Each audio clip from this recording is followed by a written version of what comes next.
Hello， 大家好，我是 Jordan。今天我想跟大家分享一个丹佛金块爱用的战术 Chicago。不啰嗦 ，Let's go！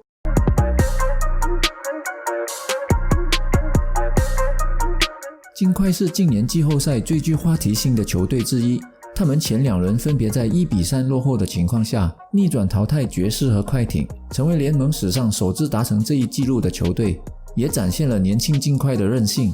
而 Chicago 就是其中一个他们爱用的战术。我先说说到底 Chicago 是一个什么样的战术。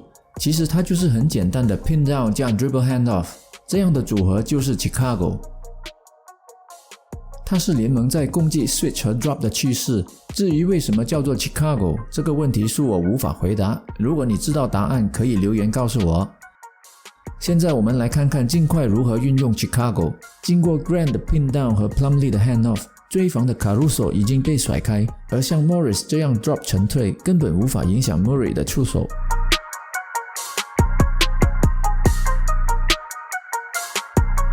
如果像 McGee 这样换防，就会变成小打大的 mismatch。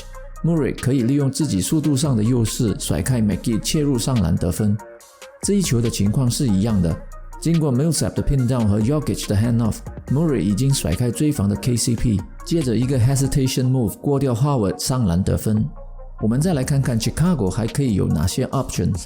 Plumlee 在 handoff 之后往禁区 roll in， 由于 Murray 吸引了 Anthony Davis 协防，弱侧已经形成2打1的情况。 KCP 本来应该阻止 Plumlee 往禁区滑，但是他错误预判，以为 Murray 会传给 Grant， 结果因此而漏掉了 Plumlee。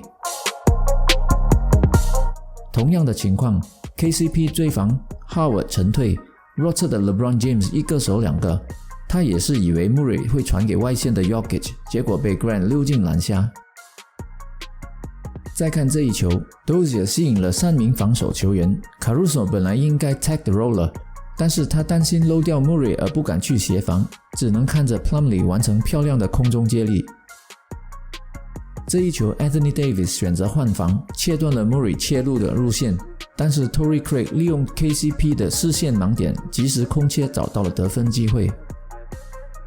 最后我们来看这一球，湖人的防守已经做得不错，他们迫使 Murray 把球传出， Anthony Davis 也及时对位 Jokic， 但是 Millsap 看到湖人的 low man 是 Danny Green， 身材占优的 Millsap 马上在内线卡位，要求攻下2分。之前提到 Chicago 是联盟在攻击 switch 和 drop 的趋势，所以不止一队有用到类似的元素，其中包括了东部决赛的2支球队热火和凯尔特人。以上就是我今天为大家整理的内容，喜欢我影片的朋友请帮我按个喜欢，也别忘了订阅这个频道，还有打开小铃铛。我们下支影片见，拜拜。